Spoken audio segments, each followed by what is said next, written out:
ମୁଁ ପ୍ରଫୁଲ୍ଲ କୁମାର ବାରିକ।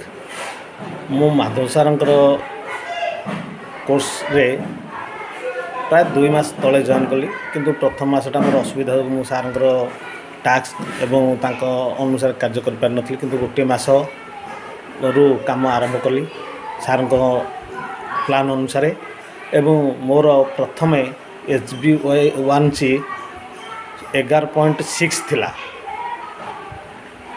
ଏବଂ ଇନ୍ସୁଲିନ୍ ବି ମୁଁ ପ୍ରାୟ 8 ବର୍ଷ ହେଲା ନେଉଥିଲି। ଏବଂ ସାରଙ୍କର କୋର୍ସ ନେଲା ପରେ ମୁଁ ବର୍ତ୍ତମାନ ଏବେ 2 ମାସ ପରେ ଟେଷ୍ଟ କଲି, ମୋର HbA1c ରହିଲା 9.4 ଏବଂ ମୋତେ ବି ଭଲ ଲାଗୁଛି। ସାରଙ୍କର ସବୁଠୁ ଗୋଟେ ଭଲ ଜିନିଷ ହେଲା, ଆମେ ଯାହା ଖାଇବା ଭଲ ଖାଇବା, ଯଦି ଦେହ ପକ୍ଷେ କ୍ଷତିକାରକ ହେଉଥିବା ଖାଦ୍ୟ ଖାଇବାନି। ତେଣୁ ମୁଁ ବି ଭାବୁଛି ସାରଙ୍କର ପ୍ଲାନ୍ ଅନୁସାରେ ଡାଏଟ୍ ପ୍ଲାନ୍ ଏବଂ ତାଙ୍କର ତତ୍ତ୍ୱାବଧାନରେ ରହିଲେ ଡାଇବେଟିସ୍ ନିଶ୍ଚିତ ରିଭର୍ସ ହେବ।